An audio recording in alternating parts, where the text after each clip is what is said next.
So the saga of one of the most shocking beefs in hip-hop continues, and while it is not shocking in the sense of diss tracks, most hip-hop fans have been shook by the fact that both choose to focus on dissing kids in this. And we got another round of Cardi B versus Nicki Minaj, and before we get to it, today we also got more from 50 Cent, and if you were with us for our last coverage, you remember that 50 was shook by Cardi B versus Nicki, and now we got 50 turn around and drop a shocking message shortly after that. Corruption is only bad if I'm not involved. And we'll get to more on this in a moment. And today we also got DreTL, the winner of Rhythm Plus Flow Season 2, who spoke on his experience meeting Eminem on the show that went like this. Oh my God, it's not real. Who is both of our favorite rapper ever? Eminem.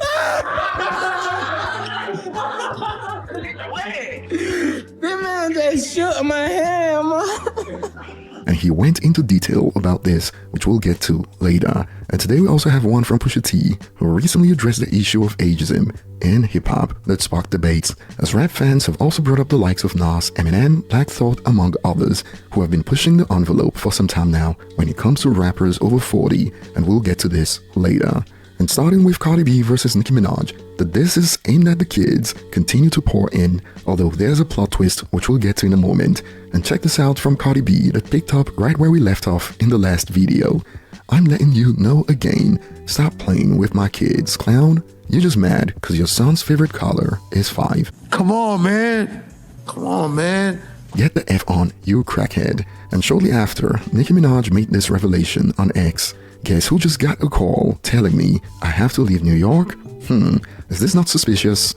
LOL, we are not going anywhere. Dear Matt and Barry Clawberg, let's have a smart day. Love ya.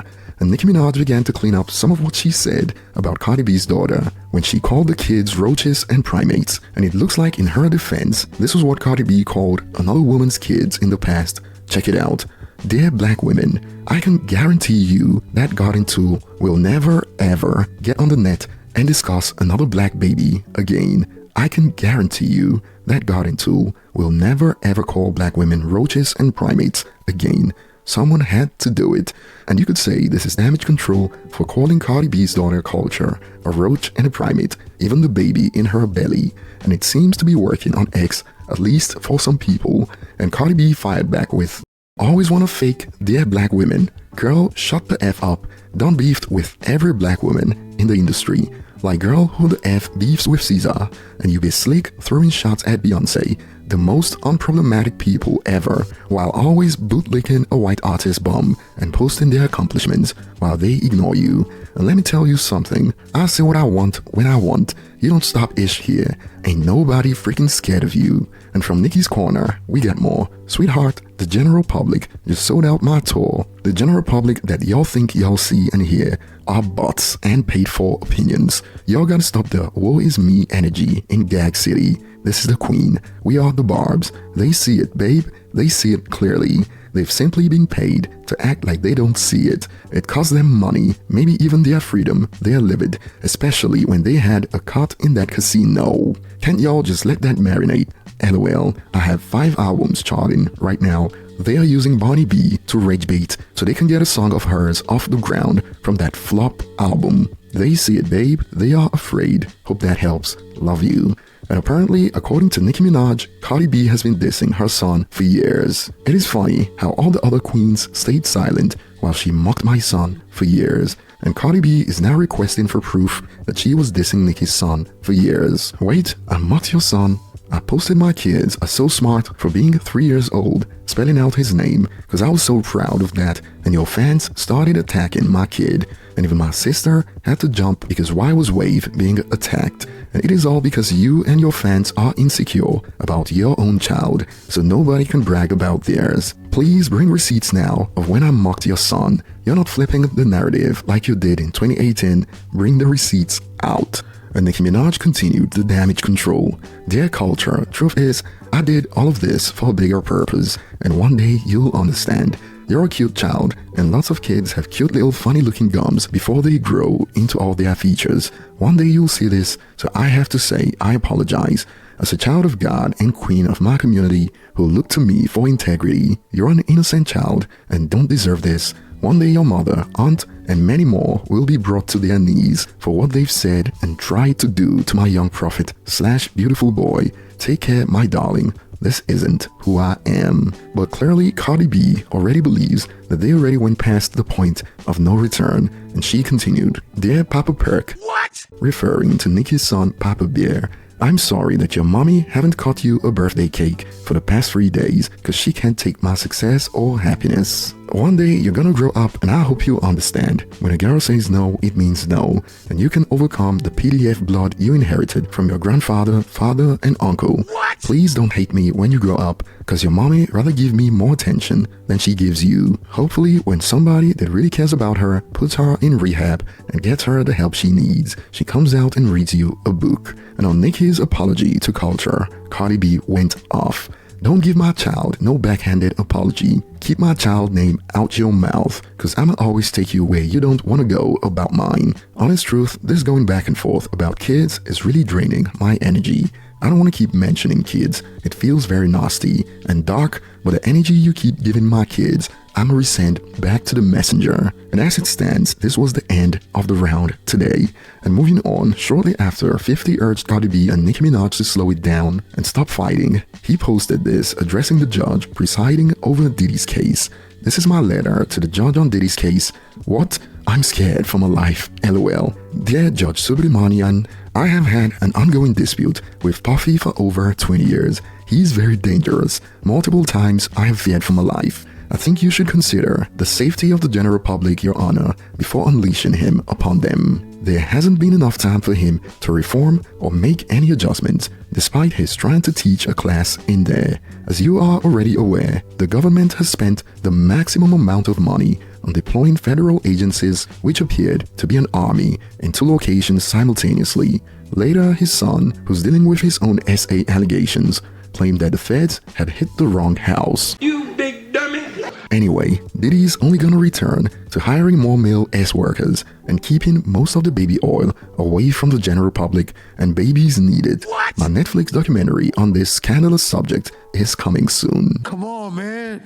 Come on, man. Perhaps 50 saw all the attention Nicki and Cardi B were getting and had to drop a reminder that he's still the #1 petty god in hip-hop music? I don't know. And this sparked reactions like the most relentless op to have right now, laughing and loudly crying emojis. And moving on, before we get to Pusha T's take on ageism in hip-hop that sparked debates, we got to hear from the Season 2 winner of Rhythm Plus Flow, DreTL, who made the revelation that meeting Eminem was more of a more memorable experience than winning the competition. How was it seeing Eminem show you love? Oh, man. Let me tell you something. Talk to me. Bro, honest to God truth, I had more of a out-of-body experience, more of a reaction like meeting Eminem than when they said I won. Wow. Nah, like in this OT, like when they said I won, I was just like, I met Eminem, bro. I'm embarrassed to even watch it because I'm screaming, like I'm throwing my phone. Like I didn't do it in front of him because like I can hold my composure. I ain't gonna fangirl in front of no man. Like I'm just not gonna do it. But when he left, I had to just like, cause it was more so like me like unleashing like 20 years of looking at that person like they not real. So like I seen Lotto, Glorilla, you never Ludacris, seen the real Slim Shady. But also it's like I seen them later in life, and I mean they got bigger later in life. So it's like Eminem like one of them people. He like Jay-Z, like Tupac, like Biggie Smalls, like Nas. That's a whole nother. It's like rare when you see them. They not even, bro. They don't even come outside. They somewhere at the billionaires table. They goats for real. So it's like him is like a figment of your imagination. So meeting him, and then him showing me love. Also, that just being my favorite rapper, like you can't really duplicate that. Like I can't. Like if I ever meet him again, you know, I won't do it again. But that first time like meeting Michael Jordan or Tom Brady, cause that's how good he is in his field. Like in people who your top 5. 9 times out of 10, you probably gonna say Eminem. Like out of all time, that's him. So it was different It was different. And in response to this, some have expanded. Eminem really one of those guys that really do seem like a mythical being. Glad DreTL won, Kid is nice. And Eminem's reclusiveness is pretty much the aura farm at this point.